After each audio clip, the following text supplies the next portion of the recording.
Yes, sir. Good afternoon, sir. Should we start? Yeah. Okay. Good afternoon to one and all present here. I welcome you. A very warm welcome to all of you for the sixth workshop lecture series of our esteemed workshop series on the theme Building Inclusive Cities for Resilient and Sustainable Future.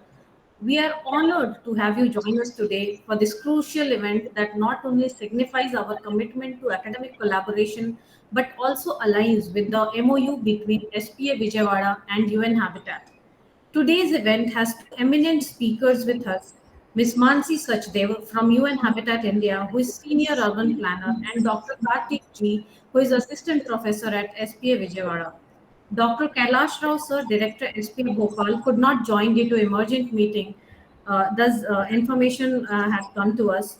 I also take the opportunity to welcome the Director SPA Vijayawada, Professor Dr. Ramesh Shikonda, who is also Chief Patron of the event and has vast knowledge and experience on today's topic of the lecture series. Welcome, sir. Without any further delay, we will proceed to begin the workshop. For that, I welcome the Director, SPA Vijayawada, Professor Dr. Ramesh Shikonda, for the opening remarks. Over to you, sir. Thank you, Ekta ma'am.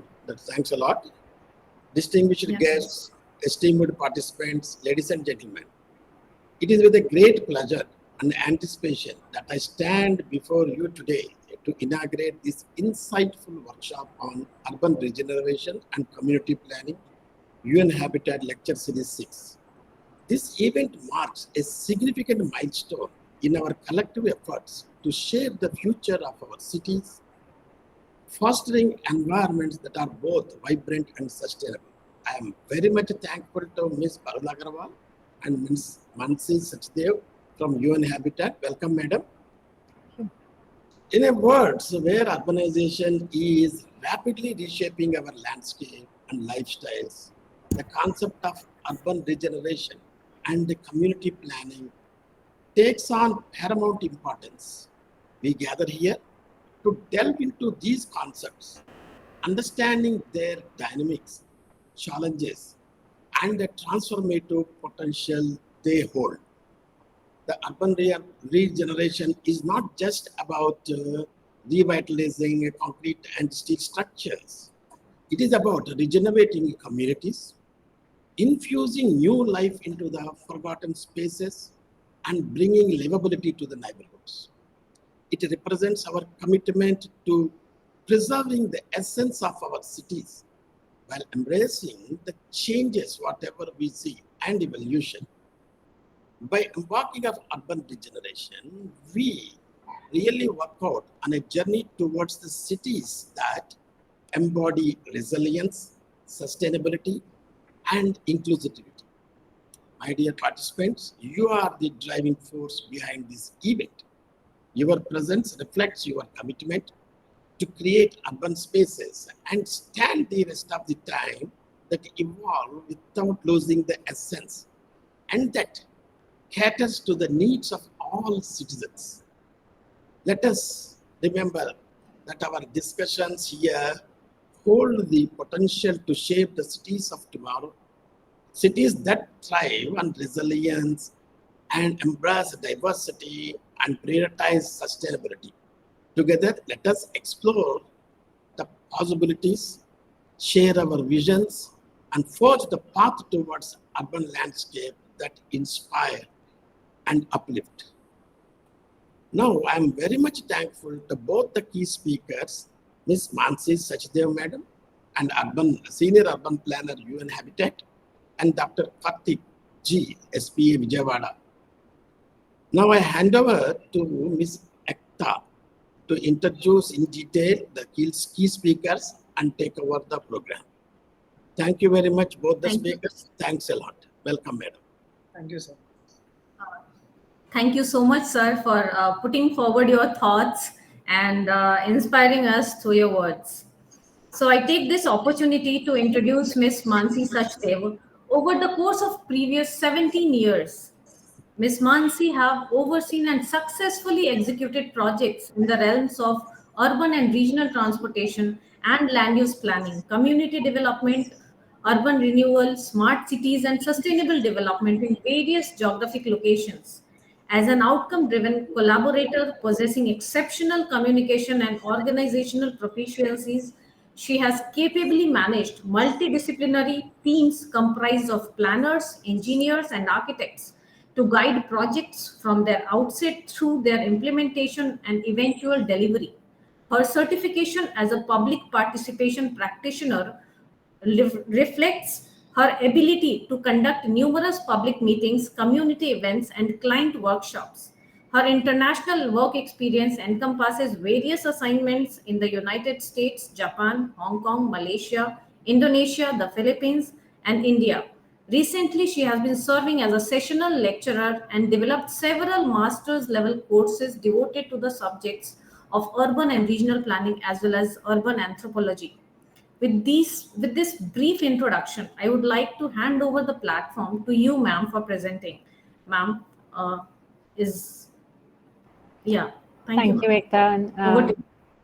and thank you to the director. I'll share my screen and start away. And welcome to everybody who's here today, giving your afternoon up. I hope it's um, we learn something new from each other. Please do let me know when you see the screen. Is it visible? It's visible, ma'am. All right. Yeah.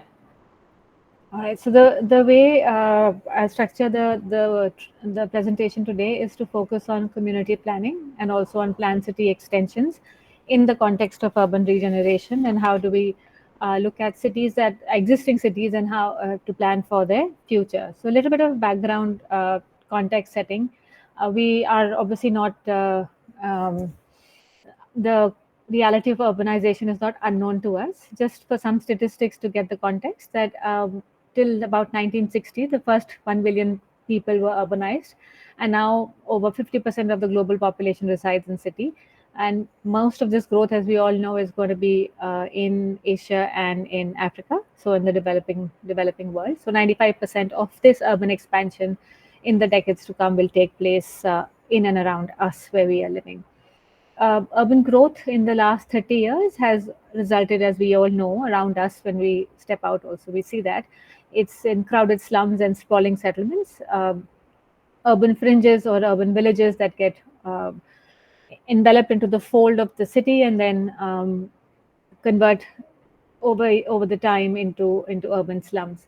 In some regions, urban land has grown much faster than the population, so there's been more horizontal growth, resulting in less dense and more inefficient land use patterns, and we see that in some of our cities in the north as well.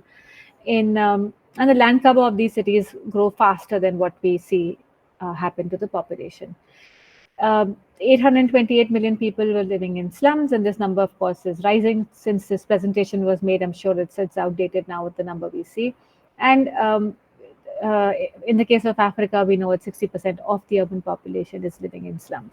So slums do represent that they are a manifestation of our unchecked urbanization and fast urbanization, which urban planning has not been able to keep up with.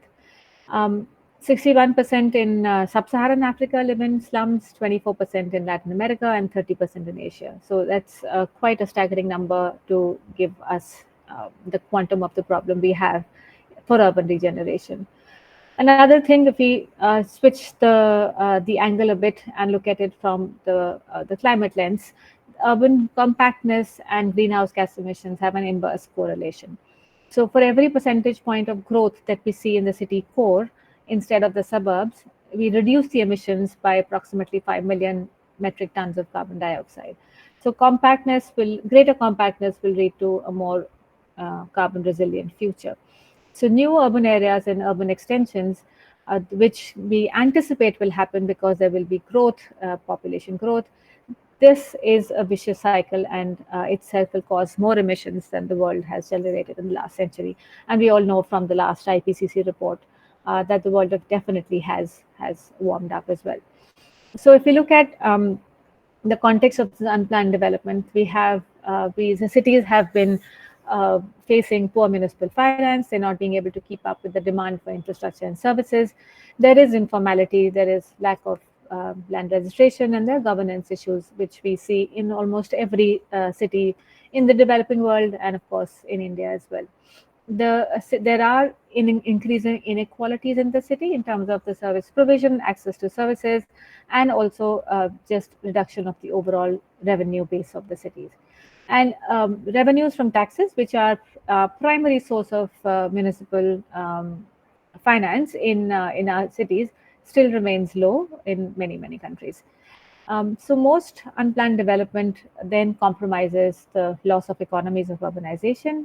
We are not able to reap the benefits of the agglomeration economies, and there's loss of job opportunities, especially in the case of youth. Uh, Also leading to some social economic segregation, and there is an issue with land use and transportation nexus that we have discussed in previous workshops as well. So so what do we need to do for our urban regeneration and planning our cities better, the existing cities?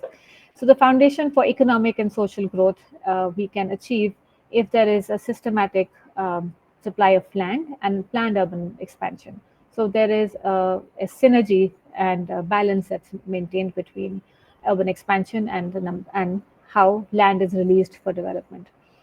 So this is just I think it will. I don't know if it will play or not. There is a video that's going to play. So what you see on the left side of the screen, that bubble is the city, and you see at the fringes of the city we have some urban expansions, little urban villages or fringe development that comes in. If we were to do a compact development, which is what you see in the graphic on the right, is all of these settlements are brought together in a cohesive planned manner at the fringes of the city, again the existing city, but they are using less land, they are more they're compact, and they will be serviced better. So uh, I think there is a video which I'm not being able to play. Okay, so it's going on. So this is what we see when organic growth is happening around a city, and it's sprawling piece by piece, parcel by parcel, and some of it is more speculative growth as well. And we're trying to reach our services in all of these areas. We're drawing medical services, emergency services, grocery services, um, and if you look at a sustainable city growth pattern, then you have the city. Once you've used the vacant parcels which were shown by those black jigsaw puzzle, you go into a planned city extension so that growth is regulated and growth is we're able to manage it in occupying less space with better service provision and better quality of public spaces. So planned city extensions are a tool that UN Habitat advocates for. It's an approach that can offer sufficient affordable service land parcels in a timely manner, which is in tandem with the growth that is an actual growth, not projected speculated growth, but actual growth tied to the realities. And it's there are when we've seen this, I think all of you must have by now in your theoretical classes have. Heard the about urban growth boundaries or urban growth areas, concept of urban growth areas, which is a delineation of area within a comprehensive plan where through different policies and tools urban development is encouraged, and any development outside of those boundaries is discouraged, which is very crucial for regulated release of land for development and growing in a more sustainable, more compact manner. So city expansion and densification plans, those are really very critical tools which provide a very rational base and for an urban structure to develop, so that we are minimizing transport and service delivery costs, and we are optimizing the use of land and protecting the areas, eco-sensitive areas, and organization of urban open spaces.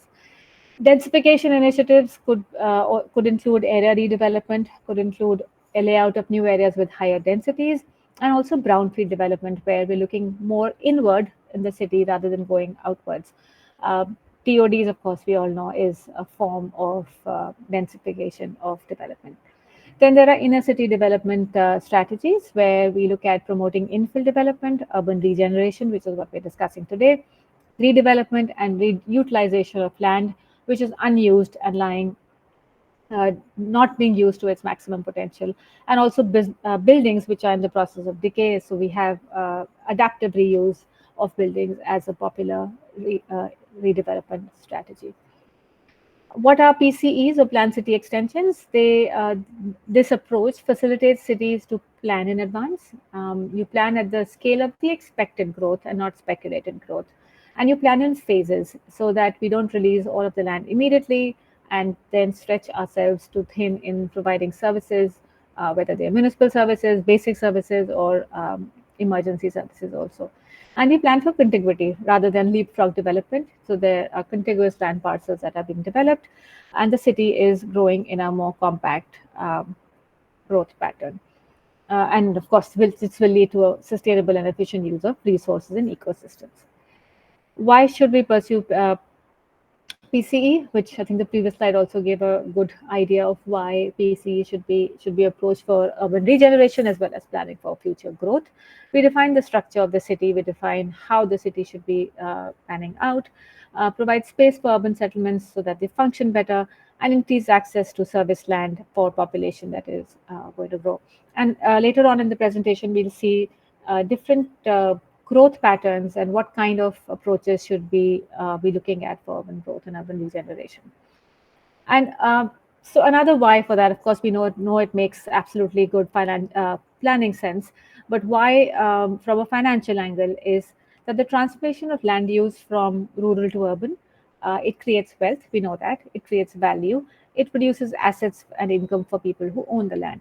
And tapping into this wealth is a key challenge for local governments in any city, because it gets the private land market comes into play, and it becomes difficult for the local governments to have a say or have control over it. So by avoiding leapfrogging practices, which we discussed earlier, urban expansion will fight against speculative behavior. It will obviously minimize cities' ecological footprint and will reduce the impact, the negative impact and pressure that development has on environmentally sensitive areas of our cities. There are benefits that you will attract compact development patterns, which will attract investments because the land will be better serviced. There will be land reduction of land prices and speculation, and increase in urban density so that more population is accommodated efficiently. So, how does this approach get captured in our global mandates? So, of course, Sustainable Development Goal 11, which is to make cities and human settlements inclusive, safe, resilient, and sustainable. Also, the mandate of UN-HABITAT. How does SDG 11 look at the planned city extension? Of course, by ensuring access for all, for adequate, safe, affordable housing and basic services, for inclusive and sustainable urbanization, and reducing the adverse per capita environmental impact of cities. So there are multiple ways in which planned city extensions will help to achieve the targets of SDG 11, and there will be by planned city extensions we can aim to provide equitable access to safe, inclusive, accessible, green and public spaces, and we'll just see in a minute how that is being suggested. When we move to the New Urban Agenda, how does New Urban Agenda capture or address PCE, or planned city extension?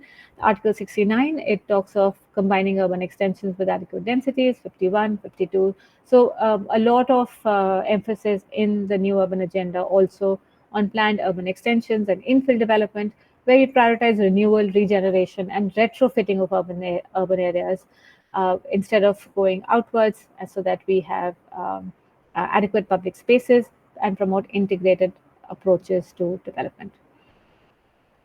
The third part, which would be on examining public space. So very, very crucial to looking at how cities are designed. So I'm going to play about 5 minutes of a video of this is UN-HABITAT's previous executive director, and his lecture on public space. Of urbanization, they have. If you could let me know, can you hear it when it's playing? Yes, yes. Yeah, Okay. Yes, ma'am. Yeah. Okay. All right. Around the concept of urban design is the design of the urban space. The design of the urban space also, like in legislation, begins by the design of common or public space. And in that sense, we have been under the tendency in the last 30, 40 years, especially in the developed world, of talking about zoning and land use definition by different parts of the city. I think that this is a mistake. I think that if we are talking about sustainable urbanization, an urbanization that is going to guarantee some degree of compactness and some degree of mixed uses in the urban tissue, we need to go back to the principles of design of the street pattern. If we say that more or less 35%, 30 to 35% of the land area, urban land area, should be used by the street pattern, we need to focus on the design of the street pattern. And in the normal practice of urbanism today, there's not enough insistence in the design of the street pattern. The street pattern is crucial in order then to define the blocks and the plots, and it's fundamental in order to design the connectivity of the urban tissue. We recommend that on top of this 35% of the land allocated to the streets, they have such a design and density that they allow for around 80 to 100 street crossings per kilometer square. That is the kind of matrix that will allow for good connectivity. Another very important aspect, of course, of the design of the open space is the design of the gardens, parks, and built areas, which at least should account for around 10 to 15% of the urban layout. Of course, the second part of the urban design addresses the issue of the built area, the built space, which is the other 50% of the urban land. And this other 50%, the built space of the city, is of course divided by the built area, which is allocated for equipments and public services like hospitals, universities, schools, churches, or whatever any society defines as public equipments, which usually tends to be of this built area about 10% of the blocks and plots. And then the rest is the one that is allocated to housing or to office or to other kind of buildings, mixing all of them more or less in a tissue, an urban tissue that we will like a mixed use. Mixed use in modern urbanism, in contemporary urbanism, should be promoted in order to guarantee that the urbanization attains the principles of sustainability. Mixed use, especially commercial with residential, with equipments, allows for walkability. That a lot of the movements that they are needed in the city can be done at a walking distance. And this is why it's so important to promote mixed use as opposed to the segregated uses that it's common in the contemporary urbanization. The third principle of urbanization is the financial plan. We are Okay, I'm gonna go ahead. So the reason why I shared this, this little video was the next few slides will be talking about the importance of public space, public open space in the city, and the street density, which is a prerequisite to have vibrant urban areas and vibrant urban character that we would be aspiring for urban regeneration. So for urban design, as Dr. Klaus said, The 5 principles for urban design suggested by UNHABITAT are a street network, where the street network should occupy at least 30% of the land, which is not the case, and you'll see some statistics for India also. Higher density, so at least 15,000 people per kilometer square, or 150 persons per hectare, and which in most Indian cities we are able to achieve. Mixed land use, which also is the case with us, as, that we have 40% of floor space should be allocated for economic use in any neighborhoods, and a social mix, so that we have residential floor area between 20 to 50% for low-cost housing. So it's a mix of income groups, so that each stereotype is accommodated. And then limited land use specialization, so single function blocks or single function areas or neighborhoods in the city should be minimized. So there are some examples of planned versus unplanned. So the provision of quality and connected street networks, sufficient space, and serviced land, which is buildable plots, is very essential. The second feature would be public space. So secure sufficient public space, which is very important for creation of public and private value. An important component of vital community planning as well is the presence of public space, which is well designed and well used because by virtue of its design. Create well-designed streets, which also then act as public spaces. And probably in city life, the most important type of public space is our streets, which we often ignore, and we only use them with the monofunction of just moving from one place to another and purely for mobility. And planning of green spaces, which improve environmental conditions, and we design it at adequate frequency. Now, if we focus on street design and street pattern, if we have a grid and adequate street density, the spatial planning, land use planning, and transport planning, of course, we all know are very strongly linked. We can create a very compact pattern of development which is close to transport node. We extend corridors of different hierarchy along development and between transportation nodes, so that there is connectivity, there is connection, and efficiency built into the system. So we can reduce road space but create intersections so that allow for efficient movement of people as well as goods, and create car-free areas. This is a percentage of land allocated to streets in cities in Europe, North America, and Oceania, which is New Zealand and Australia. And you'll see an average, the light yellow color is the city core, and the orange is suburban area.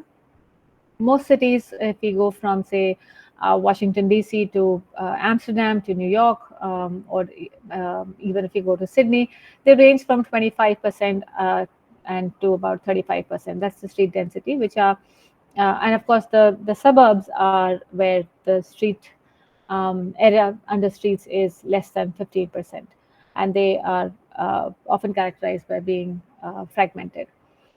Land allocated to streets in Asia, closer to home, is significantly lower by at least 10 percentage points. So Mumbai is at 15%, and so is Chandigarh.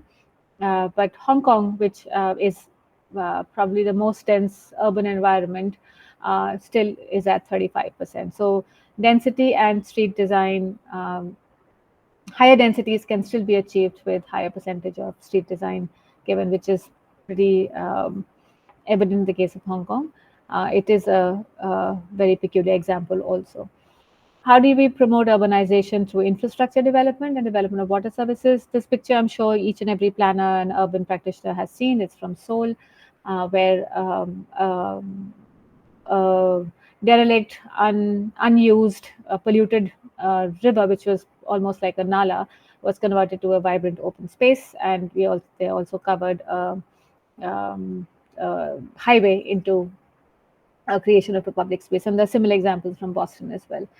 So we look at spatial infrastructure, we look at affordability, we look at what constitutes a city's welfare and economic activity. What are these services that will infuse economic value, infuse vibrancy into the urban space, and also to very importantly, reduce impervious surfaces in the city.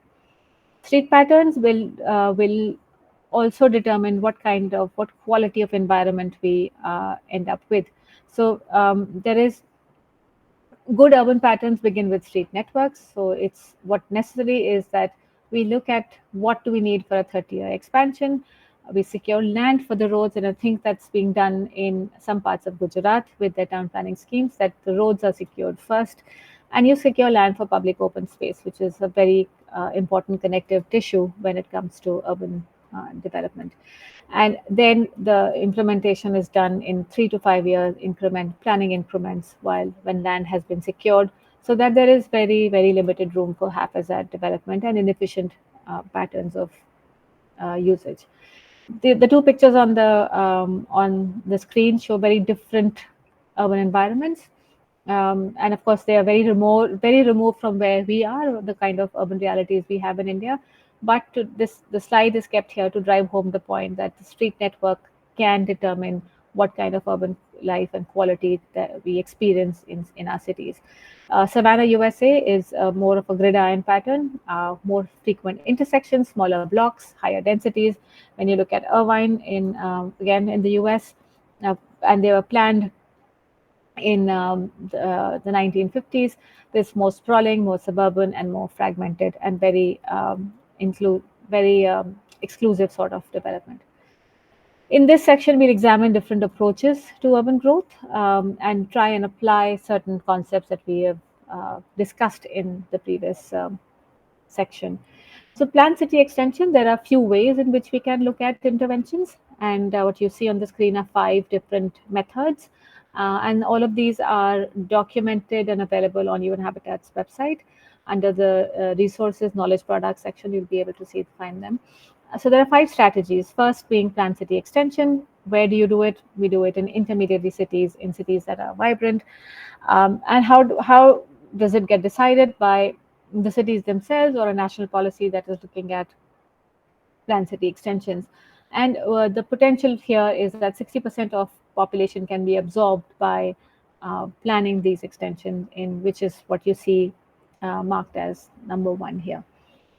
Planned city infills. So these are cities that are larger, they have a wider footprint but have lower densities, and there is inefficient use of land, where it is possible to find vacant spaces or spaces that are underused, and through different planning tools and policies, we can find pockets where density can be increased. Then there are third is connectivity and public spaces. So we can have extension and have new lease of life into these cities by adding these public spaces, as we saw in the case of Seoul. And there is this, of course, will not support any population, but will definitely infuse more vitality and more vibrancy in the city, and to a large extent fulfill the objectives that we were discussing today. Then there are city, regions, and pole developments. So this is more about what we saw in Delhi in the 1970s, where we had decentralized development. Um, so where we find pockets and new nodes of development within the city. And of course, then there is new town development, which is for non-urbanized regions where new towns are feasible. Some examples we'll see for urban infill and transformation, satellite towns, and planned city extension. So when we look at urban infill, this is an example from Portland, and I'm sure with most of us being urban planners or students or professors, we've encountered this example before. This example is this strategy or approach is suitable for slow population growth, but it requires strong planning and enforcement capacity to limit growth within the boundary. And it also maximizes investment on the infrastructure that the cities are putting in. So there is, in effect, you'll have land value increase due to limited supply, and now you need a sophisticated and mature financial system to manage it. So the way we do it is that you set up a growth boundary around the city, that this is where we're looking at in the next 10, 15, 20 years, whatever the projections tell us. And then we identify places within the boundary for encouraging growth through different instruments like TDR, or there could be, uh, just give me 1 second.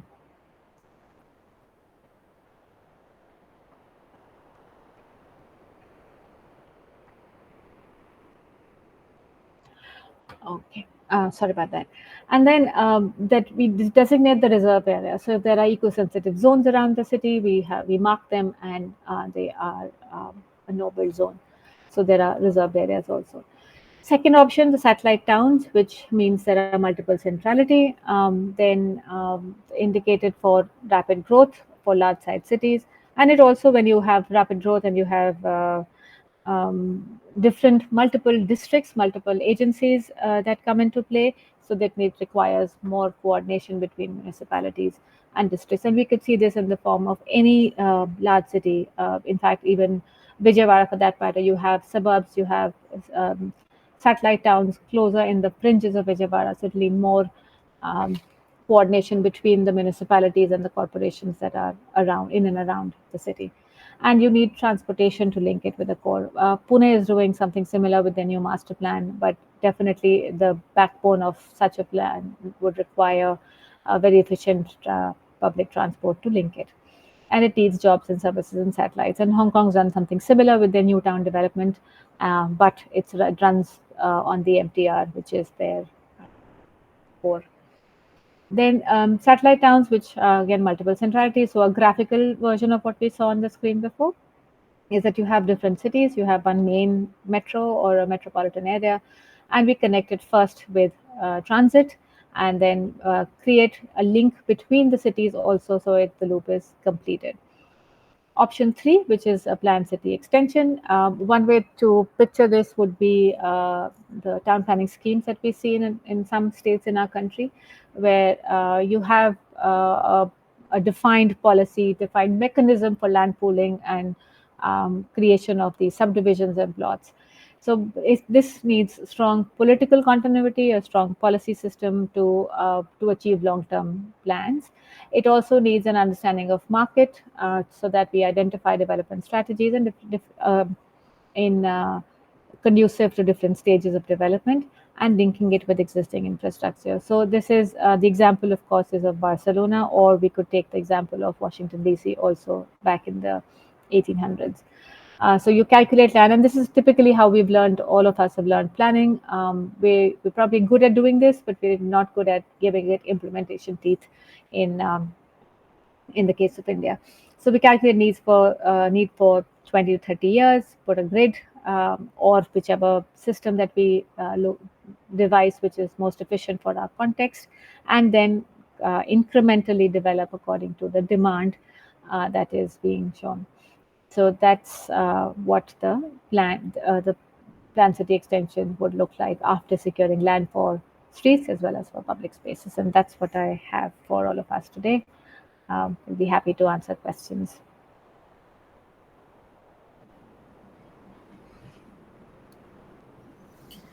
Thank you, ma'am, for a very detailed and insightful presentation. We will have question answer session towards the end. Now we welcome our second speaker, Dr. Karthik G. Welcome, sir. Let me briefly tell something about Dr. Karthik. He's an architect, urban designer, presently working as an assistant professor in School of Planning and Architecture, Vijayawada. He has a vast professional experience where he worked on various eminent projects for various MNCs. His academic experience includes conduction of numerous workshops, delivering lectures in India and international platforms. He has written numerous papers and attended many national and international conferences. He won the Amaravati Monument Design Competition 2016 for the capital city of Amaravati, Andhra Pradesh, organized by Indian Institute of Architects, Andhra Pradesh chapter. We are thankful to you, sir, for accepting invitation for the talk on a very short notice. Thank you. With this very brief introduction, I would like to hand over the platform to you, sir. Over to you, sir. Thank you, Ekta. And in fact, it is a surprise for me too, actually, having such a short notice. So people who are not aware of the presentation today. So I'm actually replacing Dr. Kailash Rao on this subject of urban regeneration. I just got to know that he won't be able to present. So Dr. Fayaz has requested me to present. So I have something like a very quick fix solution for all of us to go through. So I hope I'll be able to hope this situation of replacing Dr. Kailash. Thank you. And thank you, Thank Ms. you. Mansi, for that wonderful presentation.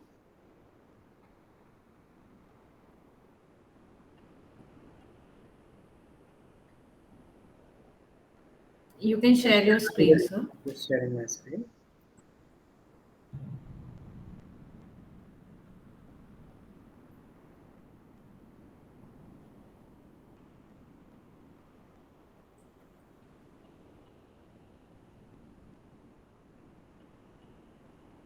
Is my screen visible? Yes, sir. Okay, great. Okay, unlike what Ms. Mansi had spoken about, was about planned city extensions. I would be talking more about the inner city regeneration aspects through urban design. This is taking the case of one of the studio exercises which we undertook in the Master of Urban Design program last year on Visakhapatnam city. So starting with the whole idea of regeneration, now particularly we are talking about this regeneration concept which is linked to inner cities basically. The concept of inner city is basically the central part of the city where people live and where there are often problems because people are poor and there are very few jobs or bad houses. So that's the kind of definition.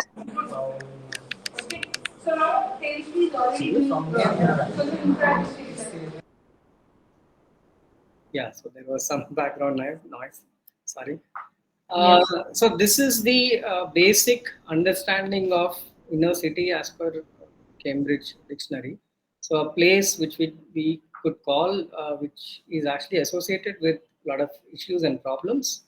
So that's actually germs a need for going in for redevelopment or regeneration or renewal kind of exercises. Now, on the other hand, I would also like to give you an overview of what urban renewal and urban regeneration means and what's the difference between the two. Urban renewal is the process of rebuilding areas of cities that have become obsolete and abandoned or considerably decayed, as per John Lang. And sometimes this renewal involves slum clearance and total rebuilding exercises in the cities. And on the other hand, urban regeneration has its goal, the renewal of existing spatial structure in order to utilize the functional opportunities and the economic potential of the cities. This combines a drastic renewal of physical environment in dilapidated city areas such as former factory and harbor areas with generation of completely new uses of the space. So this we often see, there are in this context, in the studio context also, we had dealt with Vishakhapatnam, which was basically an industrial city having a large port infrastructure, which was sandwiching the inner city area. Now, if you look at the concept of this urban regeneration, inner city regeneration, whole concept started after the World War II when there was this mass destruction, particularly in London, where the entire city lost a major chunk of the land during the bombing by the Germans. Now, after the destruction, this was the site for Barbican Estate, and what you see here is a regeneration initiative after this World War II, which actually was a contribution to the city's image. And now this is another successful example of urban regeneration where the old warehouse, in fact, was converted to a museum. And this was, in fact, a kind of cultural regeneration project in the heart of London. And this building, for now, actually stands in front of the Thames and has cultural events happening. There are art events happening. There are art galleries, and on the other side, in fact, there are some um, portions of the building which are intact and which people can actually go through and sea. So the physical condition of the building is maintained as it is. Now, this was another project, urban regeneration project, which was promoted on a waste building site. So the concept here was to strengthen the local economy. So they had these retail functions coming up on the top of a transit station. Another project, basically, the original function of this project was a dilapidated Victorian district, which was reconstructed with a lot of retail facilities. So the building, physical condition of the building remained the same, but with active new retail uses, which strengthen the local economy. Now, coming on to the Indian context, let us understand how cities have been dealing with this inner city renewal strategies. Now, there are various planning perspectives in the Indian cities. For example, in Mumbai, it follows building by building repair and reconstruction strategy, whereas in Delhi, it is area-based urban renewal plan. Let's say, for example, like Shahjahanabad is now undertaking this renewal plan of the Chandni Chowk area. And in cities like Hyderabad, they have set up a separate development authorities for inner city. Let's say, for example, this Kulub Kutub Shahi Development Authority. It actually engages in the redevelopment and regeneration aspects of the inner city. Now, this is a planning perspective. Now, let us look at the inner city issues that are concerning our cities. If you see the Indian context, there are largely some generic issues which are common in most of the existing cities. The first thing is housing and infrastructural deprivation related to age, overuse, mixed use, and maintenance. Secondly, it is the environmental deprivation due to non-residential activities and traffic congestions. Third is the socioeconomic deprivation from patterns of urban dynamics, basically due to the increase of concentration of deprived sections. Now, coming on to this studio context, which I was mentioning, we had dealt with Visakhapatnam, which is also known as Vizag, which is actually a coastal city. Now, the context which you see is actually along the coast. This is a part of the inner core of Vizag, which is actually sandwiched between the industrial activities. Now, all that land around the inner core belongs to the industrial port area of the city. So, as part of the studio, we were dealing with this entire area and what kind of regeneration strategies could be adopted in this kind of a context and unlock certain areas which would actually give access to the public towards the waterfront also. Now, talking about the context of this city, if you see this, this is the overall context of the southern part of India. And in fact, this coastal belt, the Visakhapatnam port actually contributes to the coastline and coastal activities of the entire district and the entire southern part of the country. Since there are several mineral-rich areas along the Orissa border, like we have minerals such as manganese, quartzite, beach minerals, granite, etc., which are transported, which are exported out from the Vizag port.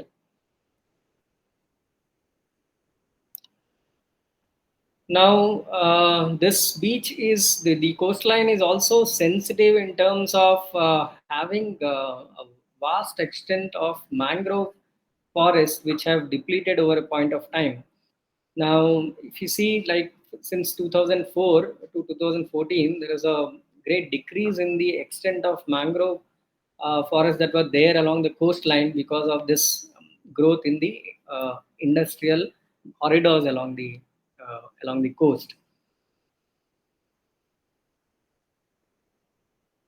Now, this is the city growth timeline in terms of what cultural and historic invasions actually led to the growth of the entire city.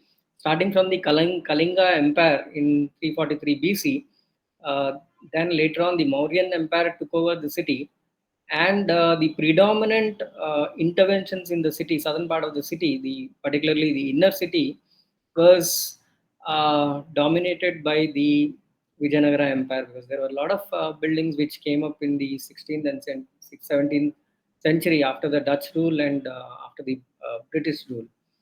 So that was the time period the city has witnessed the uh, maximum extent of development and growth. Um, and then also city had led to this city also had promoted this institutional character with institutions like Mrs. Avian College and St. Aloysius coming up in the inner core area. Now, there was an old market which is a very famous market in the old city area, which is known as the Kurupam market, which was donated by the Vijayanagara Empire to the British rule during the 19th century, and that is presently under uh, under extinction. I mean, the physical condition of the market is no good and needs immediate attention. So this is the entrance of the market. And there are several landmark buildings in the city, like Queen Victoria Pavilion, the Collector's Office, the Mrs. Avian College, the Hawa Mahal along the coast, CBM High School in the inner core area, the Ross Hill Church, Kurupam Tomb, and several others. I would not go into the detail of these buildings for now. Now, this is the character of the settlement. Now, this is the morphology of the settlement. So you can see this. This is the coastline, and this is the backwaters which actually lead to the inner port area. So they have dredged this canal to give access to the ships and boats that are used for the industrial exports and imports from the port. And now this edge is again also belongs to the Visakhapatnam Port Trust. Um, and this is the settlement. This is the first initial settlement which grew as Visakhapatnam from the southern part to the northern part. And this is the morphological character of the town. Now, predominantly, this tip has more of residential character with few mixed use and commercial buildings. Like the St. Aloysius School was actually built here in the 18th century, and then which actually also contributed to the growth of the settlement. So most part of this inner core is fine grain, fine texture, with only this coarse footprint which belongs to the port and port-based activities. Again, talking about the functional structure, this whole inner core area belongs to uh, as residential character, more close to the tip. And as we go further, it turns into little more mixed use and public in nature. We have this main commercial market known as Kurupa market, which I was mentioning, and then the wholesale market for the city, which is known as Purna market.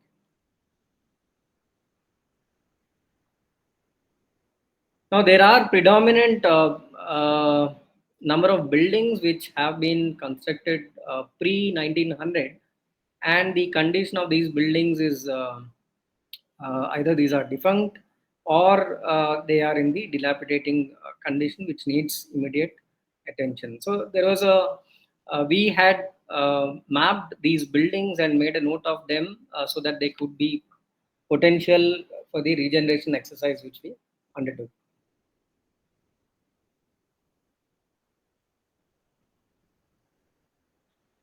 Now, looking at the open space structure, now there is only this two hillocks which actually contributed to the open space structure, and the space between the sport activities. Now, there is a huge coal handling unit on this part of the settlement, and this green buffer, this green space, this open space between the community and the coal handling unit actually acts as a buffer and is in a way an unused open space which actually can be potentially used in the regeneration exercise.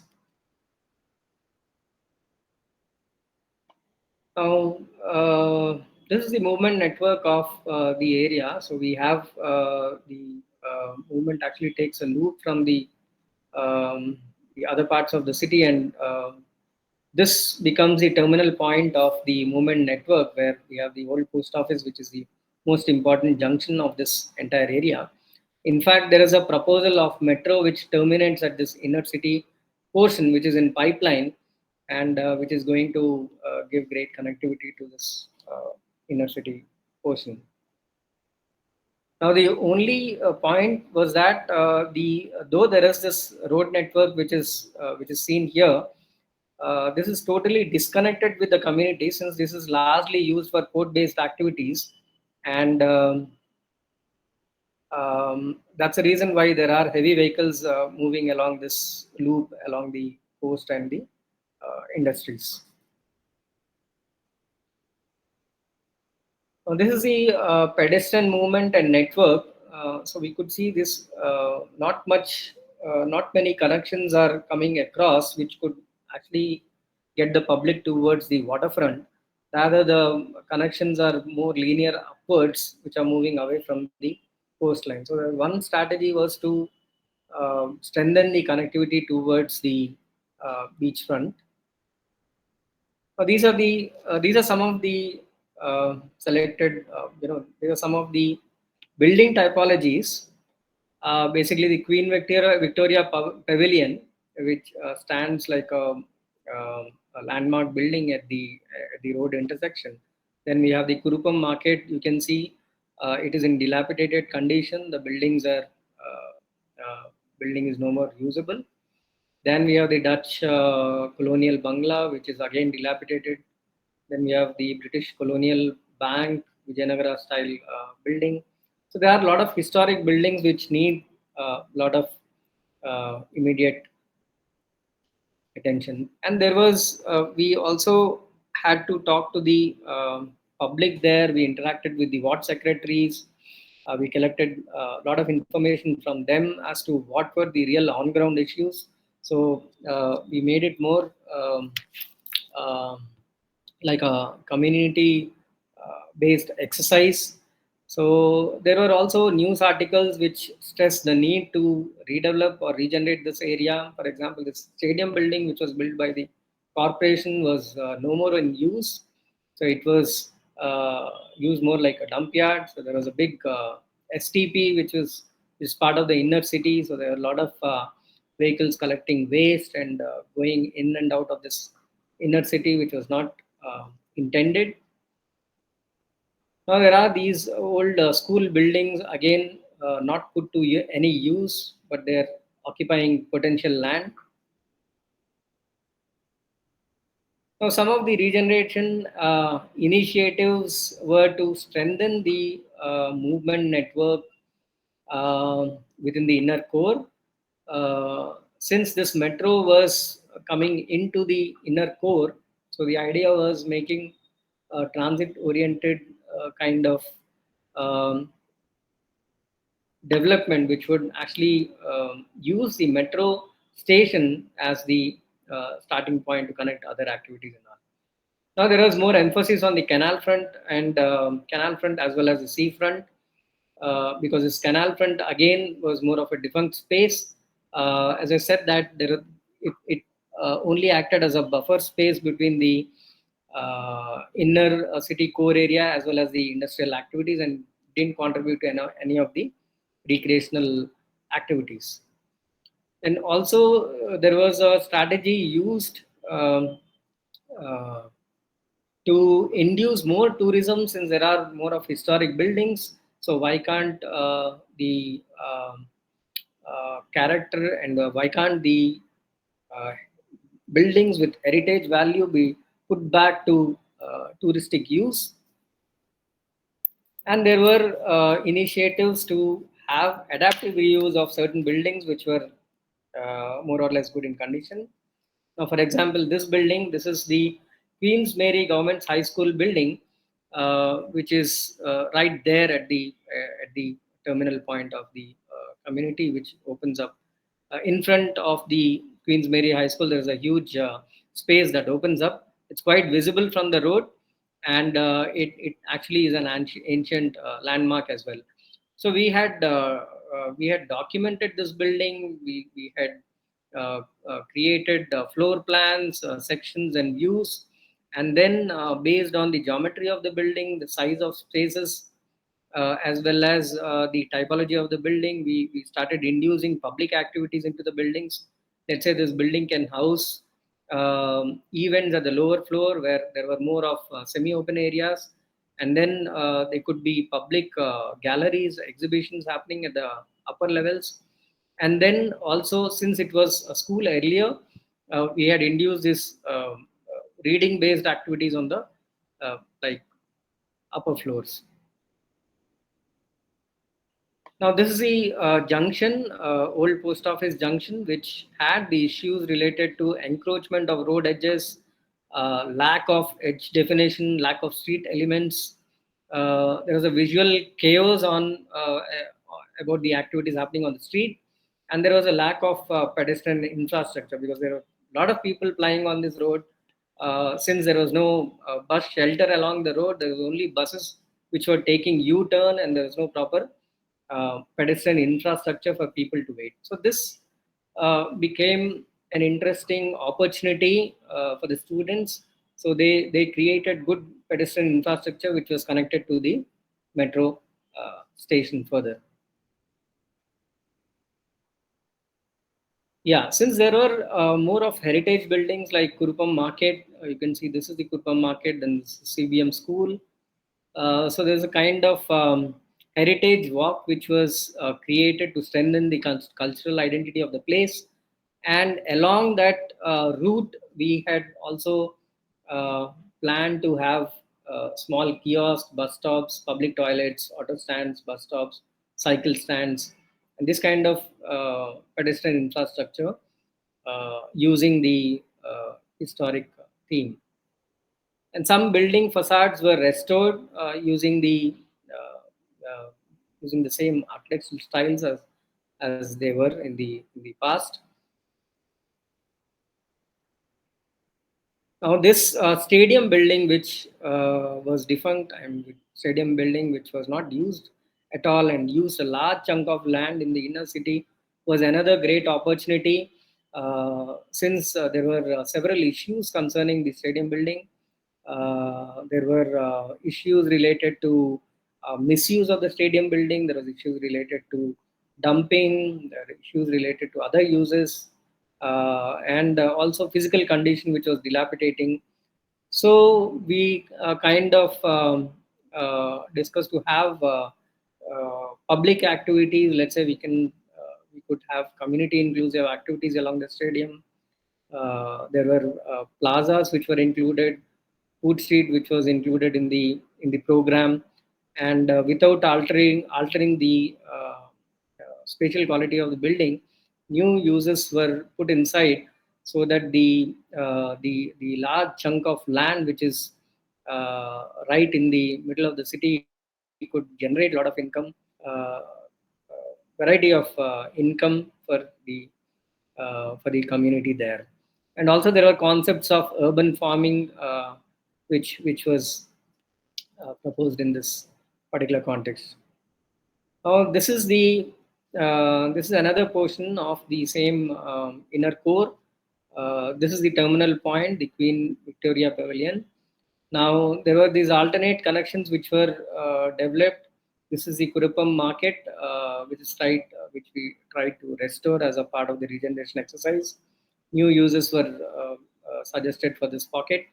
Now there is a land parcel where there is a water tank for the community. There are basically the portion between the industrial belt and the core area. There are these unauthorized settlements which came up recently, and they had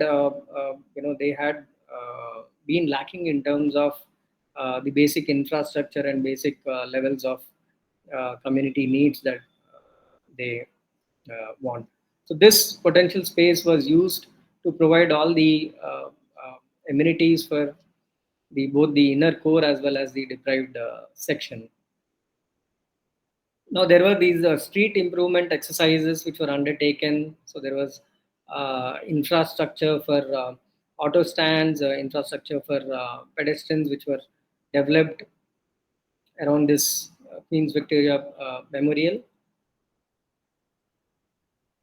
Now this is the Kurupam market area. Now here what was done was this entrance to the main structure which got destroyed was re-erected, restored, and all the gates in fact were restored, and there were new connections which were opened up to the to give access to the community as part of the urban design exercise.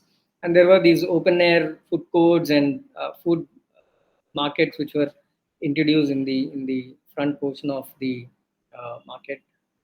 So the core idea was to bring back the lost identity of this market, which was once a hub of activities in the inner core. So that's the portion, that's a little buffer between the inner core area and the unauthorized area which developed over a period of time.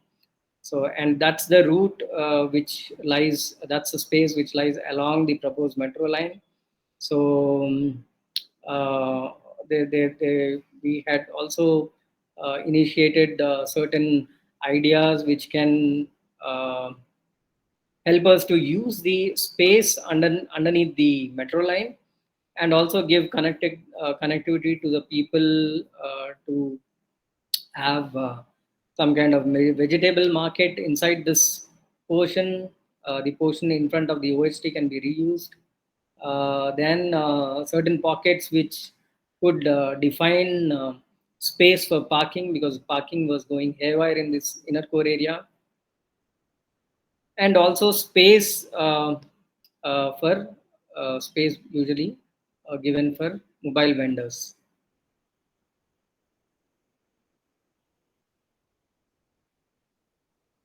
Now this is the kind of design which the students have developed along the Victoria Pavilion. Now they emphasized to create more of pedestrian infrastructure. So you can see in the view there is a metro corridor which is coming up, and the bottom portion probably have more pedestrian connections, and which can actually expand like a small public space with this historic building, existing historic building as a backdrop. So the idea was to induce more of public activities, since the inner cores usually do not have much open space.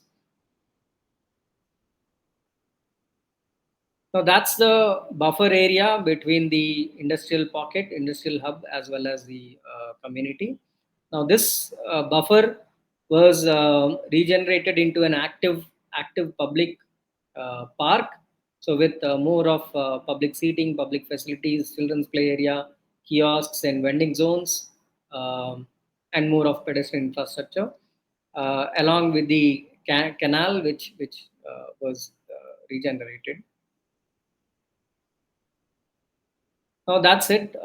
These were some of the regeneration ideas which students have developed as part of the urban design studio. Thank you very much. Thank you, sir. Thank you. Thank you, sir, for a very informative presentation.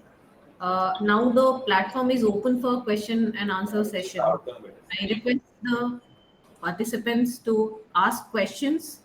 And if you want to type, please type.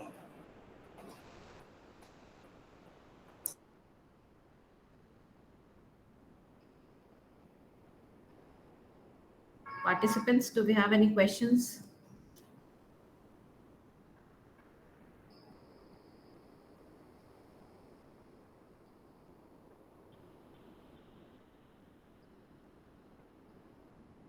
Okay, so maybe we'll further proceed towards the end of the session. I request Dr. Faiz to conclude the session. Yeah. Faiz, sir? Okay. Thank you so much. Maybe since we have time, maybe I have one question for Mansi and maybe one question for Karthik also. In the first part, it's always difficult to bring people into planning. Mansi, in your presentation, you talked about community planning. Yeah. And it's very difficult always. Here, what we do is we have a newspaper advertisement and then we call for meetings and so on. Are there any new techniques or technologies being applied in any other cities where we can bring more people into planning? And any examples from your cases? Sure. Thank you, Dr. Faiz, for that question. Recently, I've come across, with of course the invasion of technology in all our life spaces, the use of apps to share information about master plans, about community plans or local area plans, and input in the digitally. So that has been the case. I think Singapore did that, and there's another app that an agency in out of Delhi, Center for Urban Regional Excellence. They have created an app called UrbGov, or Urban Governance, where it's crowdsourced data. So you're mapping on the go. So it's an app that everybody has on their phones, and you can map whether you have you really do have a community toilet in that particular spot or not. And as geo-reference, you can add to the any suggestions or any complaints, and it's being used by the East Delhi Municipal Corporation as well, that app. So there are such kind of avenues where real-time feedback loop is constituted with the help of the app-based communication.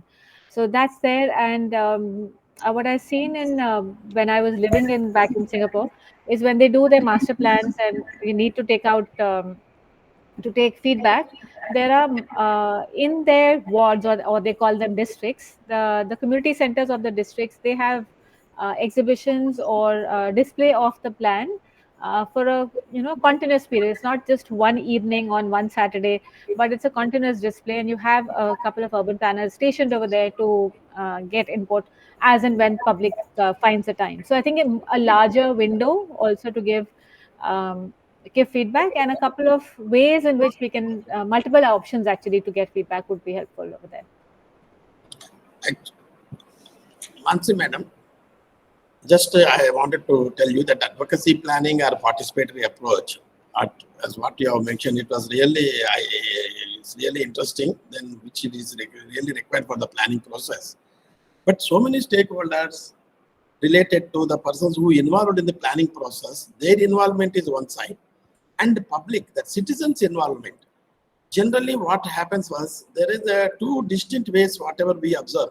A person who is going to get affected by means of laying the roads or different land uses or the change of land use, whatever it has been mentioned in terms of the master plan. In case if it is advantageous to him in terms of the commercial value, they are keeping quiet. Or otherwise, what happens is they make an issue of representing the things. This is how we wanted to have it.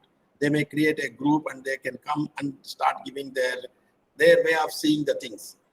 If such kind of things are happening, there should be it is just a question as well as some observation. Both the things are there within my talk. In what way we have to strategize a kind of a road alignment which they expect it to go in a different way. Perhaps in that particular location, we have to have a different type of strategy. What they are really expecting it is relevant, is not relevant. Absolutely. If it is relevant, how relevant? In what way? See, one way we have to do the advocacy planning, making the citizens to involve. The citizens generally what we see who are really getting affected, those people's involvement is more than in general involvement. For a general environment, Dr. Fayazji already told in what way we can attract the people, that which you have already given a very apt kind of a thing which we can able to work for it. For a persons who are getting affected, in what way we have to strategize, whether sometimes it may be right, sometimes it may not be that much correct. Sometimes, for all the questions, we may not be having answers. We may have an answers. This is a kind of a situation that is what we can dichotomy.